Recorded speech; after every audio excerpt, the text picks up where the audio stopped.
Good morning students. Previous video में हमने देखा था ग्रुप 30 की इलेक्ट्रॉनिक कॉन्फ़िगरेशन और आज हम देखेंगे ग्रुप 14, 15, 16, 17 एंड 18 का इलेक्ट्रॉनिक कॉन्फ़िगरेशन। तो फर्स्ट ऑफ ऑल ग्रुप 14 में कौन कौन से एलिमेंट्स आते हैं? Carbon, silicon, germanium, tin and lead. इन सबकी इलेक्ट्रॉनिक कॉन्फ़िगरेशन को करने के लिए हमें फ्रेमवर्क होगा वही रखना है, बस इलेक्ट्रॉन्स को हमें आगे से आगे पुट ऑन करना है। तो इसका जनरल इलेक्ट्रॉनिक कॉन्फ़िगरेशन होता है NS2 तो इस कॉन्फ़िगरेशन को हम आगे से आगे फॉलो करवाएंगे। सो ये जो आपको यहाँ पे n और n दिख रहा है, यहाँ पे दोनों तरफ में ये है आवर्त की संख्या, या फिर इसे बोलते हैं प्रिंसिपल क्वांटम नंबर, जो इसके पीरियड्स पे डिपेंड करता है, यानी period second, third, 4, 5, 6, 7 and so on. तो उसके अकॉर्डिंग हम लोग इसको आगे से आगे डिफाइन करेंगे। सो यहाँ पर कार्बन की इलेक्ट्रॉनिक कॉन्फ़िगरेशन फुल करने के लिए हमने यहाँ पे क्या 2s2 then 2p2 cross check करने के लिए आप इसको कैलकुलेट कर सकते हो। Helium 2 and 2 equals to 6 atomic number के साथ में ये इक्वल होता है, तो it means exactly right. Next है सिलिकॉन। सिलिकॉन के लिए हम करेंगे यहाँ पे नियॉन देन 3s2 3p2।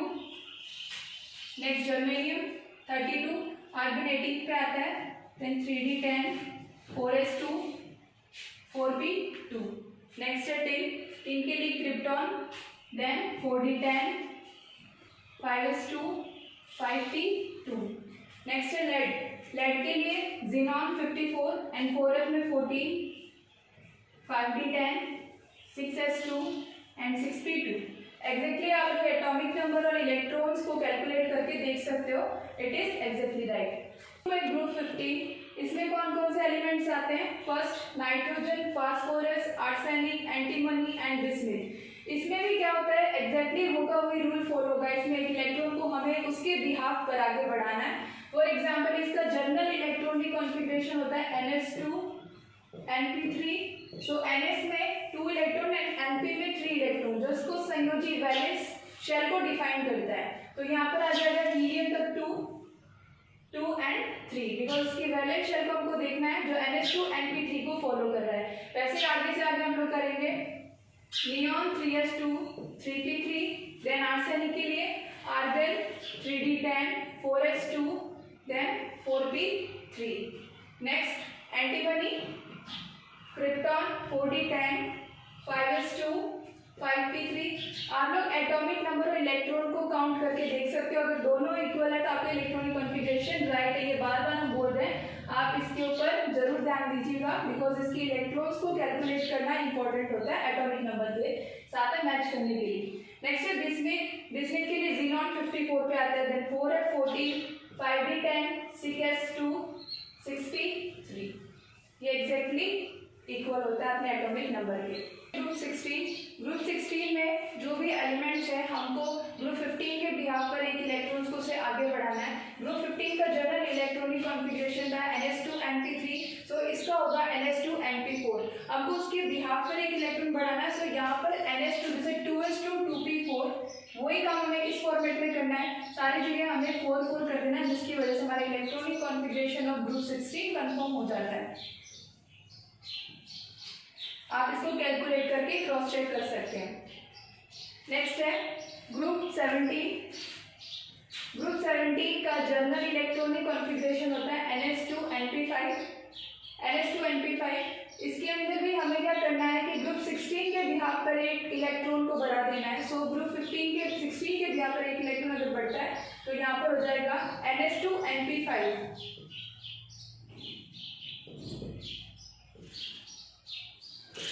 सारे फॉर्मेट्स में हमें आगे से आगे एक इलेक्ट्रॉन को बढ़ाना होगा, तो उससे हमारे इलेक्ट्रॉनिक कॉन्फ़िगरेशन कंफर्म हो जाता है। नेक्स्ट ग्रुप 18 में कौन कौन से एलिमेंट आते हैं? Helium, neon, organ, krypton, xenon and radon. ये नोबल गैस एलिमेंट ग्रुप होता है।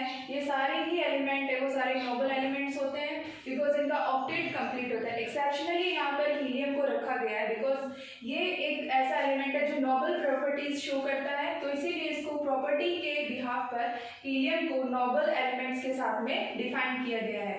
ये पी ब्लॉक एलिमेंट नहीं होता, बिकॉज इसके अंदर पी ब्लॉक का जो कॉन्फ़िगरेशन है वो नहीं आ रहा है, और अकॉर्डिंग टू डेफिनेशंस जिसके अंदर लास्ट इलेक्ट्रॉन अगर पी ब्लॉक के अंदर आता है, पी सबशेल के अंदर आता है, उसे ही पी ब्लॉक एलिमेंट्स कहते हैं। तो इसकी प्रॉपर्टी के बिहाफ पर हमने इसको पी ब्लॉक एलिमेंट्स के साथ में डिफाइन किया है। नेक्स्ट है इसके इलेक्ट्रॉनिक कॉन्फ़िगरेशन देखना। तो इलेक्ट्रॉनिक कॉन्फ़िगरेशन एटॉमिक नंबर के इक्वल होता है। तो यहाँ पर देखा जाए तो 2 इलेक्ट्रॉन्स है, तो इसको 1 फ्रेमवर्क आगे हमने यूज नहीं किया बिकॉज इधर तक इतना ही सफिशिएंट था इलेक्ट्रॉन्स फिल करने के लिए, तो 1s2। नेक्स्ट चलते हैं नियॉन। तो नियॉन के लिए होगा वही फॉर्मेट जो हमने अभी प्रीवियस इलेक्ट्रॉनिक कॉन्फ़िगरेशंस किए हैं। तो इसका जो जनरल इलेक्ट्रॉनिक कॉन्फ़िगरेशन होता है वो होता है ns2np6।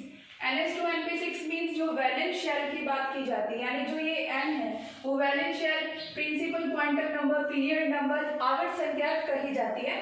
तो इसीलिए यहाँ पर आ जाएगा 2s2 देन 2p6। आप क्रॉस चेक करके देख सकते हैं, जैसे प्रीवियस इलेक्ट्रॉनिक कॉन्फ़िगरेशंस में किया था। यहाँ पे 3p6, आगे से आगे आपको इलेक्ट्रॉन बढ़ाते जाना है और आप इसको डिफाइन कर सकते हैं। ये होता है हमारा ग्रुप 18 का इलेक्ट्रॉनिक कॉन्फ़िगरेशन कंफर्म। कॉन्फ़िगरेशन पढ़ने के बाद में हम चलेंगे पीरियोडिसिटी। पीरियोडिसिटी को देखना है हमें ग्रुप के अक्रॉस द ग्रुप देखना है कि जैसे जैसे हम नीचे चलते हैं तो कौन कौन से फैक्टर्स होते हैं वो चेंज होते हैं। तो उसमें से फर्स्ट फैक्टर आता है एटॉमिक रेडियस।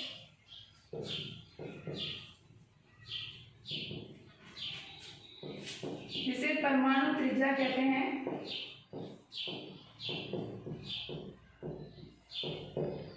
स्टूडेंट्स, अगर हम अक्रॉस द पीरियड चलेंगे तो परमाणु त्रिज्या में क्या डिफरेंस होंगे, क्या क्या उसके अंदर एक्सपेंशंस आते हैं वो हमें देखना है। तो सबसे पहले फर्स्ट ऑफ ऑल ये क्वेश्चन क्रिएट होता है कि एटॉमिक रेडियस कहा किसे जाता है, किसे एटॉमिक रेडियस कहते हैं। तो एटम आपको पता है क्या होता है, एटम के अंदर एक न्यूक्लियस होता है और उसके चारों ओर होती है शेल्स। तो शेल्स और न्यूक्लियस के बीच में यानी आउटर मोस्ट इलेक्ट्रॉन यानी बाटम कोश में उपस्थित इलेक्ट्रॉन और नाभिक के बीच की दूरी को बोला जाता है परमाणु त्रिज्या। बाटम कोश का इलेक्ट्रॉन, सपोज ये हमारा बाटम कोश है, इसके अंदर लास्ट इलेक्ट्रॉन ये और ये नाभिक, इन दोनों के मध्य की दूरी क्या कहलाती है, परमाणु त्रिज्या, जिसे बोलते हैं एटॉमिक रेडियस। देखने के लिए हम एग्जांपल लेते हैं, जैसे सोडियम का एग्जांपल। हमें पता है सोडियम का इलेक्ट्रॉनिक कॉन्फ़िगरेशन क्या होता है, जैसे हम देख सकते हैं orbit wise 2, 8 and 1। Atomic number of sodium is 11। तो इसका देखना है कि हमें सोडियम की परमाणु त्रिज्या एटॉमिक रेडियस कैसे निकाली जाती है, कैसे देखी जाती है। फॉर एग्जाम्पल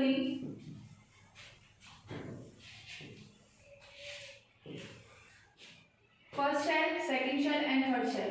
आपको पता है फर्स्ट शेल में मैक्सिमम इलेक्ट्रॉन्स 2 आते हैं, सेकंड में 8 आते हैं एंड थर्ड में 18 आते हैं। तो यहाँ पे जो इलेक्ट्रॉन होगा first 1 electron and 2 electron first shell में कंप्लीट हो चुका है।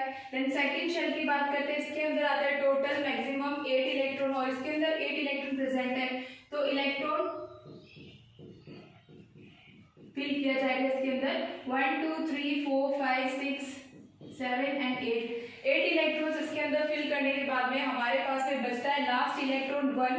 तो वो कहाँ पे पुट होता है, वो लास्ट शेल के अंदर पुट होता है। तो लास्ट इलेक्ट्रॉन जहां पर प्रवेश करता है, जिस शेल में एंटर करता है, वो उसका बाह्यतम कोश कहलाता है। तो बाह्यतम कोश में उपस्थित इलेक्ट्रॉन और नाभिक के बीच की दूरी, इट मीन्स हम न्यूक्लियस को ऐसे देख सकते हैं, नाभिक के बीच की दूरी क्या कहलाती है, परमाणु त्रिज्या।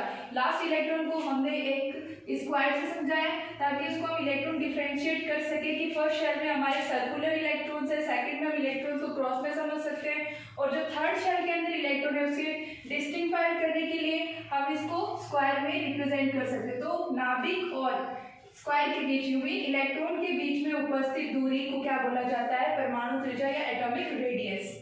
ग्रुप जाने के दौरान कौन कौन से फैक्टर्स होते हैं जो नाभिक की त्रिज्या या फिर परमाणु की त्रिज्या को अफेक्ट करते हैं, वो फैक्टर्स हम लोगों को देखने हैं। तो फर्स्ट फैक्टर देखने के लिए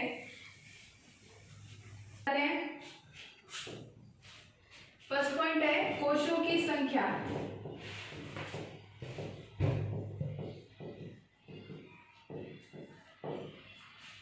As we know that students की जैसे जैसे हम नीचे चलते हैं, यानी फर्स्ट ऑफ ऑल हम कोई भी एग्जांपल ले सकते हैं, ग्रुप 15 का एग्जांपल ले सकते हैं जिसमें nitrogen, phosphorus, arsenic, antimony and bismuth present है। जैसे जैसे हम ग्रुप में नीचे जाते हैं तो इसमें क्या बढ़ रहा है, देखिए नाइट्रोजन कौन से ग्रुप में आता है, आई मीन कौन से आवर्त में आता है, 2, phosphorus 3rd, arsenic 4, antimony 5 and bismuth 6। तो इसका n बढ़ रहा है, जैसे जैसे हम लोग नीचे जा रहे हैं वैसे वैसे क्या बढ़े जा रहा है, n बढ़ता जा रहा है। और जैसे जैसे n बढ़ेगा वैसे वैसे परमाणु की त्रिज्या भी बढ़ती है, बिकॉज यू नो दैट कि परमाणु क्या होता है, कक्षा से घिरा हुआ एक सिस्टम होता है जिसमें जैसे बीच में न्यूक्लियस है, और जैसे जैसे हम ऊपर की तरफ जाते हैं वैसे वैसे देखते हैं कि एनर्जी लेवल्स भी बढ़ते जा रहे हैं। तो ये एनर्जी लेवल्स कौन से होते हैं? फॉर एग्जांपल सपोज कीजिए जैसे नाइट्रोजन यहाँ पे प्रेजेंट है, तो नाइट्रोजन के अंदर मैक्सिमम क्लासेस कितनी होती है, मैक्सिमम एनर्जी लेवल कितने होते हैं? 2। फॉर एग्जाम्पल ये किसका एटॉमिक सिस्टम है? नाइट्रोजन का। नीचे जाने पर फास्फोरस पे देखा जाए तो फास्फोरस का क्या होगा, यहाँ पे क्लासेस 3 हो जाएगी। इसके कंपैरिजन में जैसे जैसे नीचे आ रहे हैं तो पीरियड नंबर बढ़ रहा है, तो इसीलिए क्लासेस भी इंक्रीज होती जाएगी। वैसे ही नीचे चलते हैं तो वैसे वैसे आवर्त की संख्या बढ़ रही है, तो इसकी एटॉमिक साइज भी आप देख सकते हैं, फर्स्ट के कंपैरिजन में सेकंड, सेकंड के कंपैरिजन में थर्ड। तो जैसे जैसे हम नीचे जा रहे हैं वैसे वैसे एटॉम की साइज बढ़ती जा रही है, बिकॉज क्लास बढ़ रही है। नेक्स्ट कौन से पीरियड में आ रहा है? ये 5 में आ रहा है, तो इसीलिए इसकी क्लासेस भी कितनी हो जाएगी? 5, 1 2 3 4 एंड 5। सो आप कंपैरिजन कीजिए कि जैसे जैसे नीचे आ वैसे वैसे इसका पूरा एक्सटेंशन फॉर्म बढ़ रहा है। नेक्स्ट है बिस्मिथ। बिस्मिथ के अंदर टोटल क्लासेस कितनी होगी? 6, बिकॉज इसका आवर्त कौन सा है? 6। नेक्स्ट चलते हैं 1 2 3 4 5 and 6। So we know that हम कह सकते हैं कि जैसे जैसे हम नीचे गए वैसे वैसे आवर्त की संख्या बढ़ी, और आवर्त यानी कोश की संख्या बढ़ी तो ऑटोमेटिक एटॉमिक रेडियस बढ़ जाती है। सो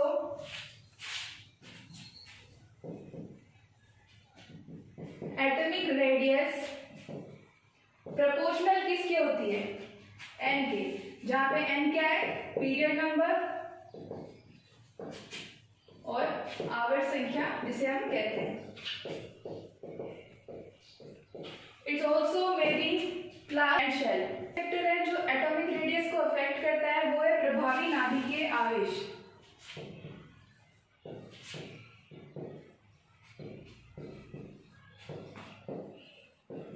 इसे एब्रिविएटेड फॉर्म में हम ZeFF से रिप्रेजेंट करते हैं। सो स्टूडेंट्स, प्रभावी नाभिकीय आवेश का मतलब क्या होता है कि नाभिक द्वारा अपने बाह्यतम कोश के इलेक्ट्रॉनों को अपनी तरफ अट्रैक्ट करना प्रभावी नाभिकीय आवेश कहलाता है। तो सपोज कीजिए कि जैसे हमारे पास में कोई एटम है, तो इसका आवेश जैसे जैसे ज्यादा होता जा रहा है वैसे वैसे ये इलेक्ट्रॉन क्लाउड को अपनी तरफ खींचता जाएगा, बिकॉज यू नो दैट कि जितना एटॉमिक नंबर होता है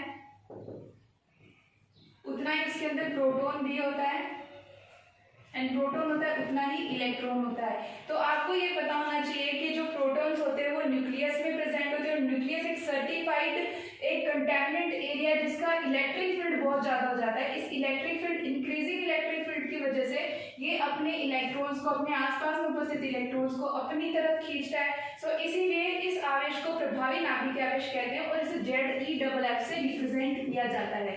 तो आप देख सकते हो कि जैसे जैसे ZeFF बढ़ेगा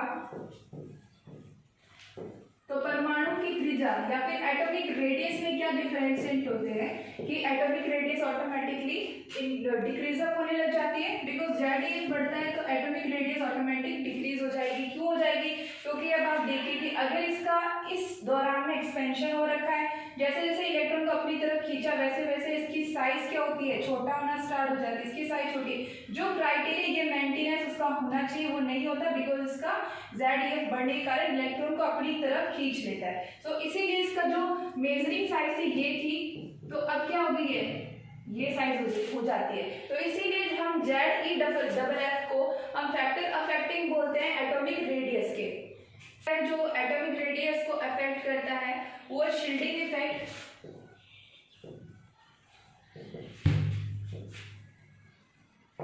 जिसे हम परिरक्षण प्रभाव कहते हैं। परिरक्षण प्रभाव स्टूडेंट्स क्या होता है? परिरक्षण प्रभाव किसे कहते हैं कि जैसे नाभिक के आवेश द्वारा बाह्यतम कोश के इलेक्ट्रॉनों की रक्षा करना, किसके द्वारा करता है वो रक्षा? आंतरिक कोश के इलेक्ट्रॉन बाह्यतम कोश के इलेक्ट्रॉनों की रक्षा नाभिक के आवेश से करते हैं, उस प्रभाव को परिरक्षण प्रभाव कहते हैं। फॉर एग्जाम्पल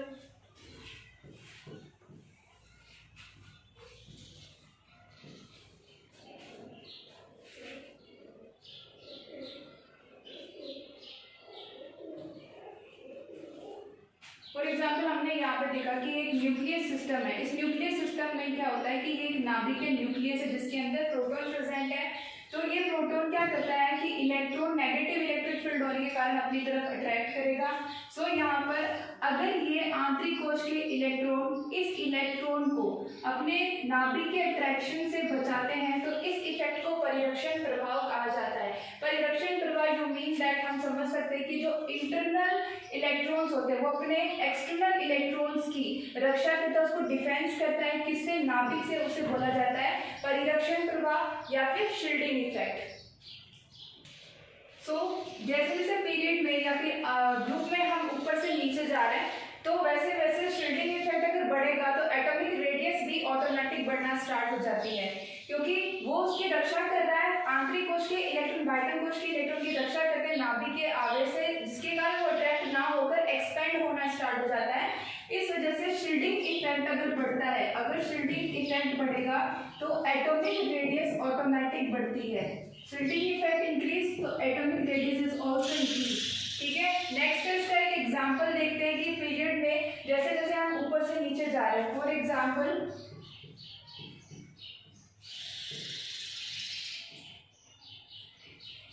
ग्रुप 15 का एक एग्जांपल देखा जाए तो ग्रुप 15 के एग्जांपल में क्वेश्चन अराइज होता है पी ब्लॉक के अंदर जनरली कि जैसे जैसे हम ऊपर से नीचे जा रहे हैं तो इसके अंदर शील्डिंग इफेक्ट अचानक से कम हो जाता है। ऐसा क्यों होता है? शील्डिंग इफेक्ट तो ऊपर से नीचे जाने पर ज्यादा होना चाहिए लेकिन कम क्यों होता है? वो भी जनरली ग्रुप 15 में पी ब्लॉक एलिमेंट्स में ऐसा देखा गया है कि शील्डिंग इफेक्ट नीचे जाते जाते कम हो जाता है, उतना नहीं क्रिएट कर पाता जैसे वो एस ब्लॉक एलिमेंट्स के अंदर काम करता है और अदर एलिमेंट्स के अंदर काम करता है। जैसे कि हम देखें कि एस पी डी एफ, अगर इंटरनल ऑर्बिट के अंदर अगर एस इलेक्ट्रॉन्स यानी एस कोश आता है, जैसे एस उपकोश आ जाता है अगर इंटरनल ऑर्बिटल के अंदर, और पी उपकोश आ जाता है, डी उपकोश आ जाता है, एफ उपकोश आ जाता है, तो इनमें स्क्रीनिंग पावर सबसे ज्यादा किसकी होती है, यानी शील्डिंग पावर सबसे ज्यादा किसकी होती है सबसे ज्यादा एस की, फिर उससे कम होती है पी की, देन सब उससे कम होती है डी की और सबसे कम होती है एफ की। तो हमको ये देखना है कि शील्डिंग इफेक्ट, शील्डिंग पावर के अकॉर्डिंग कौन सा ऑर्बिट के इलेक्ट्रॉन्स बाह्य कोश के इलेक्ट्रॉन्स को शील्ड कर पाते हैं, यानी उसको बचा सकते हैं नाभिक के आवेश से। तो यहाँ पर हमने देखा कि जैसे इंटरनल्स की बात करते हैं तो नाइट्रोजन के इलेक्ट्रॉनिक कॉन्फ़िगरेशन हमें बताता है हीलियम 2s2 2p3, फास्फोरस ने बताया था, इसमें हमने देखा था लास्ट क्लास में नियॉन 3s2 3p3, आर्सेनिक में argon 3d 4s2 4p3, antimony में क्रिप्टॉन 3d टाइनियम, यहाँ पे 3d टाइनियम है अपन को, यहाँ पे आ जाएगा 4d10 5s2 5p3, और बिस्मिथ में xenon 4f 5d 6s 6p and so on. Okay, तो जैसे जैसे हम नीचे आ रहे हैं वैसे वैसे इसका शील्डिंग इफेक्ट कम क्यों हो रहा है, यहाँ पे इसका शील्डिंग इफेक्ट कम, तो वो देखने के लिए हमें पहले ये देखना पड़ेगा कि इसका वैलेंस जो फॉर्मेट है वो कौन सा होता है, ये होता है valence format NH2NP3 NH2NP1 NH2NP1 to 6, उसका होता है वैलेंस फॉर्मेट, ये हो गया इसका वैलेंस फॉर्मेट। अब जो इसके इंटरनल्स में आ रहा है वो होती है उसके inner core electrons, it means इसके इंटरनल्स में कौन आ रहे हैं, इसके इंटरनल्स में ये वाले सिस्टम्स आ रहे हैं, यानी 3d10 4d10 4f14 and it is also 5d10, इसके इंटरनल्स में ये आते हैं। तो देखा जाए तो स्टूडेंट्स के ग्रुप में अप टू डाउन जब हम आ रहे हैं तो शील्डिंग इफेक्ट ज्यादा होना चाहिए, यानी ग्रुप में अप टू डाउन आ रहे हैं तो क्लास बढ़ रही है, शील्डिंग इफेक्ट भी उसका बढ़ना चाहिए, लेकिन यहाँ पर ऐसा नहीं होता। क्यों नहीं होता इसके अंदर ऐसा? बिकॉज आपको पता है कि एस की पावर सबसे ज्यादा मतलब p क्यूब से कम, d क्यूब से कम एंड f की सबसे कम होती है। और इसके इनर में कौन कौन आ रहा है, d आ रहा है, यहाँ पे d आ रहा है, यहाँ पे d आ रहा है, यहाँ पे f आ रहा है एंड यहाँ पे भी d आ रहा है। तो इसीलिए यहाँ पे इलेक्ट्रॉन्स इलेक्ट्रॉन्स इनर में d और f में होते हैं और इंटरनल्स में d और f होते हैं, जिसके कारण ये लोग शील्डिंग इफेक्ट परफेक्टली नहीं दिखा पाते हैं। नेक्स्ट हम यहाँ पर एक्सटेंड फॉर्म में आर्सेनिक का एग्जांपल लेते हैं। आर्सेनिक को देखते हैं कि इसमें शील्डिंग इफेक्ट कैसे कंफर्म होता है। तो यहाँ पर एग्जांपल के फॉर्म में हम लोग इसे देख रहे हैं। तो यहाँ पर जैसे ये न्यूक्लियस है हमारा, ओके, और यहाँ पे आ जाता है हमारा इंटरनल क्लास, लास्ट में आ जाती है हमारी आउटर क्लास जिसे हम बाइटल कोश कहते हैं। सपोज कीजिए कि यहाँ पर जैसे फर्स्ट 1, 2 एंड 3 क्लासेस है। तो फर्स्ट सिस्टम को हम लोग इतना मानते हैं जैसे अर्ध माना, एक सिस्टम ये हो गया। सेकेंड सिस्टम हुआ 3D10 for example, it is only example explanation. Next आ रहा है 4s2 एंड 4p3, ये सिस्टम आ रहा है। यहाँ पे 3 स्टेप्स है। सपोज करो कि हमने फर्स्ट क्लास के सिस्टम को माना, आर्गन तक के इलेक्ट्रॉन को हम फर्स्ट क्लास के सिस्टम में मान रहे हैं। सेकंड क्लास के सिस्टम में हम किसको मान रहे हैं, 3D10 को मान रहे हैं, 3D10 को मान रहे हैं। और लास्ट में हम किस सिस्टम को मान रहे हैं, क्योंकि वैलेंस शेल इलेक्ट्रॉन्स हो रहा है यहाँ पे, वैलेंस शेल जो फॉर्मेट है NH2NP3, तो वैलेंसी लास्ट बाइटल कोश के अंदर ही प्रेजेंट रहती है। वैलेंस इलेक्ट्रॉन बाइटल कोश को बोलते हैं वैसे, और बाइटल कोश में उपस्थित इलेक्ट्रॉन्स को वैलेंस शेल इलेक्ट्रॉन कहा जाता है। तो यहाँ पे आएगा 4s2 एंड 4p3। तो यहाँ पर देखिए स्टूडेंट्स की जैसे ये दिख रहा है 3D10, यानी इंटरनल्स में कौन प्रेजेंट है, इंटरनल ऑर्बिट में कौन प्रेजेंट है, d ऑर्बिटल प्रेजेंट है। तो आपको पता है d ऑर्बिटल की स्क्रीनिंग पावर, शील्डिंग इफेक्ट इतना अच्छा नहीं होता है, जिसके कारण कि नाभिक द्वारा लगाए गए आकर्षण बल को, जैसे लास्ट में इलेक्ट्रॉन ने नाभिक द्वारा लगाया गया आकर्षण बल, इसके ऊपर कंप्लीटली वर्क कर जाता है, बिकॉज इसके इनर में जो प्रेजेंट है उसके पास इतनी पावर नहीं है कि अपने बाइटल कोश के इलेक्ट्रॉन को नाभिक के आवेश से प्रोटेक्ट कर सके। सो इसीलिए हम कह सकते हैं कि जैसे जैसे नीचे जा रहा है वैसे वैसे उतना ग्रेजुअली इंक्रीज ना होके एटॉमिक साइज के अंदर एक डिस्टर्बिंग ग्रेजुलेशन आती है, जिसकी वजह से उसका एटॉमिक साइज कंफर्मली नहीं इंक्रीज हो पाता है। जो एक्सटेंडली हमें परिरक्षण प्रभाव को समझाने में मदद करता है वो होता है कि जैसे फर्स्ट ऑफ ऑल हम देखते हैं कि एक सिस्टम में, एक डोमेस्टिक सिस्टम के अंदर 3 स्टेप्स होती है, जिसमें होती है फर्स्ट मॉन्स्टर, सेकंड होता है सोल्जर एंड थर्ड होता है पब्लिक। तो इन तीनों सिस्टम को हम एटॉमिक स्ट्रक्चर की फॉर्म में समझकर परिरक्षण प्रभाव या शील्डिंग इफेक्ट को समझ सकते हैं। फर्स्टली क्या होगा कि जैसे हम न्यूक्लियस को लेते हैं, यहाँ पर वी नो दैट एटम के अंदर न्यूक्लियस होता है, उसके चारों तरफ क्लासेस होती है, शेल होती है। तो इसी न्यूक्लियस को हमने यहाँ पर लिया, जिसका आवेश बहुत ज़्यादा, मतलब इलेक्ट्रिक फील्ड इसके चारों तरफ बहुत ज़्यादा होता है, ठीक है। और इसके बाद हो रहा है यहाँ पे क्लास, ये है हमारी क्लासेस, ओके। अब देखिए इस क्लास के अंदर क्या होता है कि जैसे जैसे हम आगे बढ़ते हैं एनर्जी लेवल बढ़ता जाता है, ठीक है। तो हमने इस फॉर्म को, स्टेप फर्स्ट को, यानी step first, second, third, step first को हमने मॉन्स्टर माना है, जिसकी पावर बहुत ज्यादा होती है, इसकी पावर होती है बहुत ज्यादा। इट मीन्स मॉन्स्टर का वर्क होता है कि पब्लिक को परेशान करना, इट मीन्स जो आम जनता होती है उसको परेशान करना, ये मॉन्स्टर का वर्क होता है। तो इसकी पावर ज्यादा होती है। और इसके साथ में क्या होता है कि जैसे जैसे हम आगे चलते हैं तो एक इनर कोर आता है। इनर कोर किसे कहते हैं, जो बीच का सिस्टम होता है उसे बोलते हैं इनर कोर शेल। तो इस सिस्टम को हम बोल सकते हैं सोल्जर क्लास। इस सिस्टम को हम सोल्जर मान सकते हैं कि first monster system, second is soldier system और थर्ड को हम मान सकते हैं पब्लिक सिस्टम। जो बाइटल कोश होता है उसे हम पब्लिक सिस्टम मानते हैं। इट मीन्स हमारे मॉन्स्टर से पब्लिक की रक्षा करनी, किसको, सोल्जर को। तो अब आप देखिए कि जो मॉन्स्टर है वो कौन है, वो है न्यूक्लियस। मॉन्स्टर कौन है, न्यूक्लियस। और जो सोल्जर है वो कौन से, इनर कोर इलेक्ट्रॉन्स। और जो पब्लिक है वो कौन से, बाइटल कोश में उपस्थित जो इलेक्ट्रॉन है।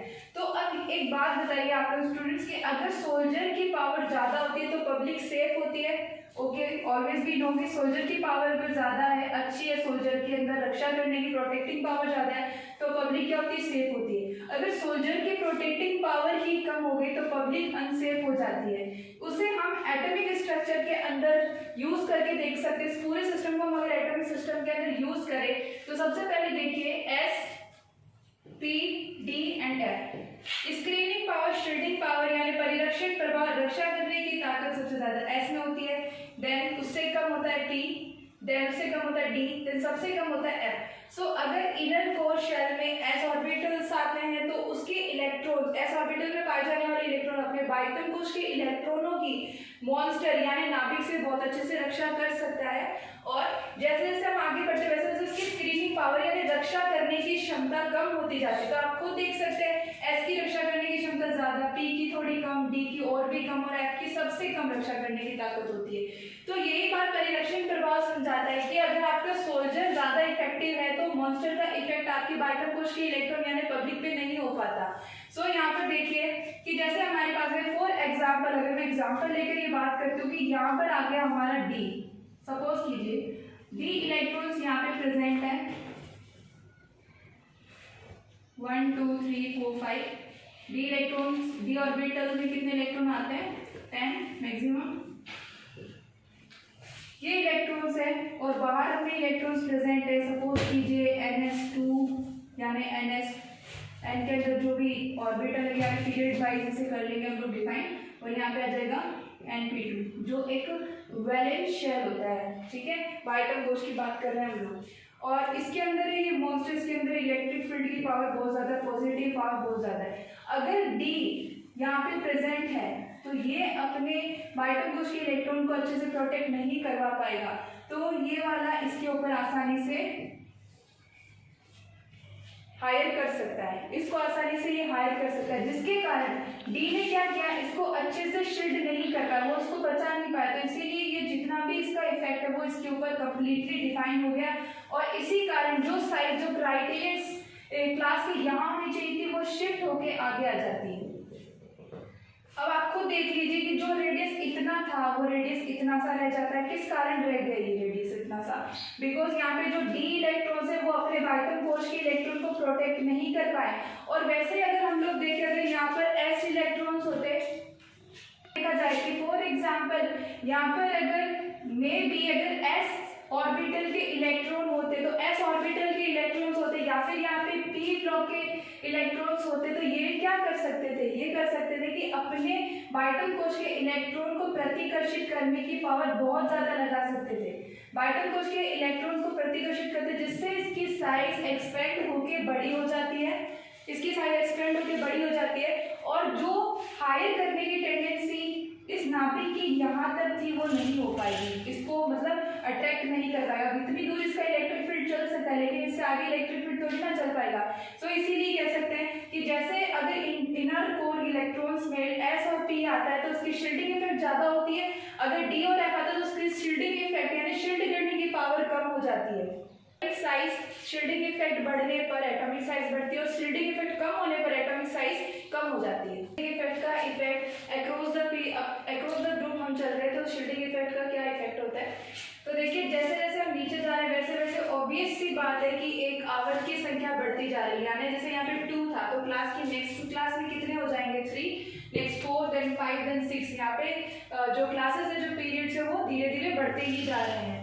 जैसे हमने देखा कि यहाँ पर नाइट्रोजन को फॉर एग्जांपल अगर इसकी रेडियस को देखा जाए, इसकी एटॉमिक रेडियस को यहाँ पर देखा जाता है तो एग्जांपल से हम देख सकते हैं कि अज्यूम कीजिए कि जैसे यहाँ पर इसका रेडियस की जो साइज, इसका जो एटम की साइज थी वो यहाँ पर रेडियस आ रहा है इसका 22 सेंटीमीटर। कितना आ रहा है 22 सेंटीमीटर। और यहाँ पे फास्फोरस पे हम जब आ रहे हैं तो यहाँ पे आ जाएगा 26 सेंटीमीटर। नेक्स्ट है आर्सेनिक पे हम आ रहे हैं तो यहाँ पे हो जाएगा 28 सेंटीमीटर। नेक्स्ट एंटीमनी पे आता है 30 सेंटीमीटर, देन बिस्मिथ में आता है 32 सेंटीमीटर। ये एजम्पशन बेस है, ये हमने अज्यूम किया है कि ऐसा होना चाहिए, लेकिन यहाँ तक तो ठीक है। जैसे जैसे नीचे आ रही ग्रेजुअली साइज बढ़ेगी, बट यहाँ तक तो इसकी ग्रेजुअली साइज स्पीड से बढ़ती जा रही है, ठीक है। यहाँ से 22 से डायरेक्ट 26 एंड 28 एंड 30 एंड 32। ऐसा क्यों हुआ कि यहाँ पे जो जस्ट 4 पॉइंट्स का डिफरेंस आ रहा है और यहाँ पे जस्ट 2 पॉइंट्स के डिफरेंस आ रहे हैं। ऐसा क्यों होता है? अब देखिए इसके अंदर क्या होता है कि जैसे हम आर्सेनिक पे आते हैं तो आर्सेनिक का इंटरनल ऑर्बिटल में कौन प्रेजेंट होता है? इंटरनल ऑर्बिटल में होता है डी प्रेजेंट होता है। तो डी, बिकॉज फोर्थ पीरियड में डी सीरीज स्टार्ट हो जाती है तो इसके इंटरनल इलेक्ट्रॉन्स किस ऑर्बिटल में आएंगे? डी सीरीज में। सो जो साइज इसकी बढ़नी चाहिए थी, जितना ग्रेजुअल पॉइंट से इसकी साइज बढ़नी चाहिए थी, वो ग्रेजुअल पॉइंट ना रहकर बस समथिंग लिटिल बिट पॉइंट्स में यानी 2 डिजिट के अंदर इसकी साइज इंक्रीज हो गई है। ऐसे ही एंटीमनी में देखते हैं, एंटीमनी अपन देख सकते हैं पीरियड में भी डी आता है इंटरनल ऑर्बिटल में, डी सीरीज आती है। तो यहाँ पे इसकी साइज ग्रेजुअल स्पीड से ना बढ़कर, ग्रेजुअल डिजिट से ना बढ़कर यहाँ पे 2 पॉइंट से डिफरेंस में आ रही है। नेक्स्ट चलते वैसे ही बिस्मिथ की बात करें तो एज्यूम किया गया कि 32 यहाँ पे मतलब या फिर हम यहाँ पे 31 भी एज्यूम कर सकते हैं कि भाई एकदम 1.2 4.2 देन 2 देन एकदम से 1 पॉइंट क्यों रह जाता है यहाँ पे? बिकॉज यहाँ पे एक महान एफ और डी दोनों के दोनों ही लोअर स्क्रीनिंग इफेक्ट वाले सब्सटेंसेस प्रेजेंट होते हैं। तो इसीलिए हम बोल सकते हैं कि जहाँ पर एफ और डी दोनों आ जाते हैं तो उसकी साइज जिस ग्रेजुअल पॉइंट से बढ़नी चाहिए उस ग्रेजुअल पॉइंट से ना बढ़कर एक सिस्टमली धीरे धीरे उसकी साइज बढ़ती है। ओके, जिससे हम लोग एटॉमिक रेडियस को समझ सकते हैं। Atomic radius across the group जा रहा था। Nitrogen atomic radius assumption base पर यहाँ पे हमने माना है 20, देन फास्फोरस को अजम्पशन बेस पे माना है 22, आर्सेनिक को अजम्पशन बेस पे माना हमने 24, एंटीमनी को अजम्पशन बेस पे माना हमने 24.5, देन बिस्मिथ को हम मान रहे हैं 24.6। मतलब ग्रेजुअली इंक्रीज नहीं हुआ यहाँ पर देखो 2 पॉइंट्स में इंक्रीज अप, यहाँ पे 2 पॉइंट में इंक्रीज अप, यहाँ पे पॉइंट्स में ओनली पॉइंट्स में इंक्रीज अप हुआ है, डिजिट में इंक्रीज ना हो, यहाँ पे सिर्फ और सिर्फ पॉइंट्स में इंक्रीज हुआ है। So we can say that कि एक इलेक्ट्रॉनिक कॉन्फ़िगरेशन के बढ़ने के दौरान आवर्त बढ़ रहा है उसका जैसे जैसे, तो उसकी क्लासेस तो बढ़ रही है लेकिन वो इंक्रीज अप नहीं हो रहा है बिकॉज डी और एफ उसके इंटरनल ब्लॉक में आ चुका है, इंटरनल क्लास में आ चुका है। सो इसलिए अब चलते हैं नेक्स्ट। आज की क्लास में देखा कि कौन कौन से फैक्टर्स हैं एटॉमिक रेडियस को, एटॉमिक साइज को अफेक्ट करते हैं। सो फर्स्ट था हमारा कोशों की संख्या या कोश की संख्या,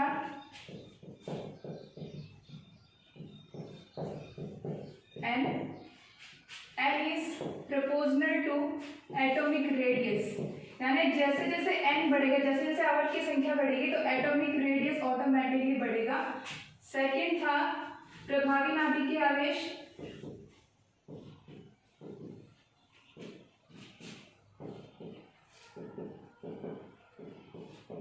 Z effective is inversely proportional to atomic radius, यानी प्रभावी नाभिक आवेश बढ़ेगा तो परमाणु की साइज कम होगी। सो इसीलिए एटॉमिक रेडियस क्या हो जाती है? कम हो जाती है। इनवर्सली प्रोपोर्शनल होता है इसके। शिल्डिंग इफेक्ट डायरेक्टली प्रोपोर्शनल होता है एटॉमिक रेडियस के। शिल्डिंग इफेक्ट बढ़ता है तो एटॉमिक रेडियस भी बढ़ेगी। अगर शिल्डिंग इफेक्ट कम होता है जैसा डी और एफ के कारण कम हो रहा है तो एटॉमिक रेडियस भी कम हो जाएगी। स्टूडेंट रिमेनिंग जनरल ट्रेंड जो हम नेक्स्ट क्लास में पढ़ेंगे। Till then thank you.